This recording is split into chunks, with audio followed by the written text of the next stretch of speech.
আসসালামু আলাইকুম এভরিওয়ান। এখানে দেখতে পাচ্ছেন তিনটি রেডিও বাটন নিয়ে রেখেছি। ব্যানানা বাটনে যখন ক্লিক করা অবস্থায় আছে তখন ব্যানানা বাটনের রেডিও বাটনের কালার এবং সাইডে যে বর্ডার সেইটা কিন্তু চেঞ্জ দেখতে পাচ্ছেন, রেড কালার। বাকি দুইটার কোনো কালার পরিবর্তন হয় নাই। যখন আমরা অরেঞ্জে ক্লিক করব তখন এইটার যে রেডিও বাটন সেইটার কালার রেড হয়ে গেছে এবং বর্ডারটাও রেড হয়ে গেছে। সেমভাবে অ্যাপেলে ক্লিক করলে কাজ করবে। আমাদের এই রেডিও বাটনের বাই ডিফল্ট কালার ব্লু। এখন কিন্তু ক্লিক করলে কোনো কিছু চেঞ্জ হচ্ছে না। তো এইটা আমরা কিভাবে সিএসএস ব্যবহার করে খুব সহজে করতে পারি সেটাই দেখব। তো আমি ভিজুয়াল স্টুডিও কোড ওপেন করে নিলাম। নেওয়ার পরে এইখানে আপনারা দেখতে পাচ্ছেন যে ইউএল এবং এলআই এইটার ভিতরে আছে ইনপুট। তো ইনপুটের সাথে যখন আমরা চেক একটা সুডো কোড ইউজ করব, অর্থাৎ যে বাটনটা অ্যাক্টিভ আছে সেই বাটনটার উপরে আমরা কাজ করব। তো এখানে আমি কালার চেঞ্জ করে দিব, সেন্ড কালার দেওয়ার পরে আমি জাস্ট কালার চেঞ্জ করে দিলাম রেড।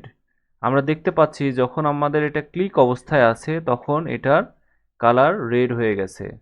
আমি সেমভাবে যখন অ্যাপেলে ক্লিক করব তখন কিন্তু আমাদের যে রেডিও বাটন সেটা কিন্তু কালার রেড দেখাচ্ছে। সেমভাবে কাজ করবে ব্যানানাতেও। তো এখন আমরা চাচ্ছি যেইটা ক্লিক অবস্থায় আছে অর্থাৎ চেকড অবস্থায় আছে সেইটার বর্ডার কালারও আমরা চেঞ্জ করতে চাচ্ছি।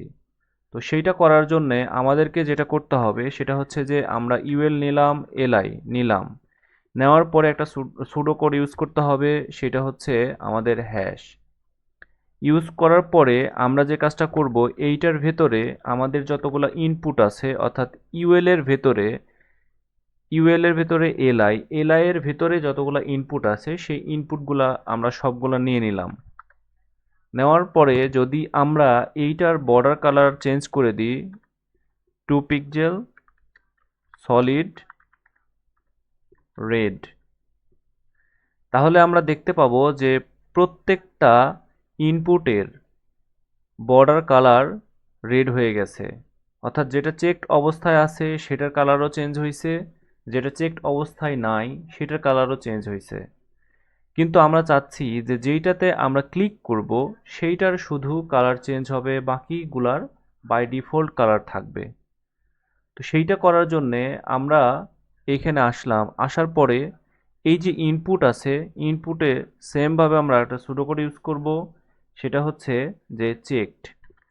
অর্থাৎ যেগুলা ইনপুট চেকড অবস্থায় থাকবে শুধু সেইটার বর্ডার কালার আমরা চেঞ্জ করতে চাচ্ছি। তো সেটা যদি করি তাহলে দেখতে পাচ্ছি যে যেইটাতে ক্লিক করা আছে অর্থাৎ অরেঞ্জে যদি ক্লিক করা থাকে শুধু অরেঞ্জের ব্যাকগ্রাউন্ড যেই বর্ডার কালার সেই বর্ডার কালার এবং যে রেডিও বাটন সেই রেডিও বাটনের কালার চেঞ্জ দেখাবে। সেমভাবে কাজ করবে অ্যাপেলে। আমরা যদি ব্যানানাতে ক্লিক করি তাহলেও দেখতে পাচ্ছি যে অ্যাপেল এবং অরেঞ্জ এই দুইটার যে বর্ডার এবং রেডিও বাটন কোনো পরিবর্তন হয় নাই।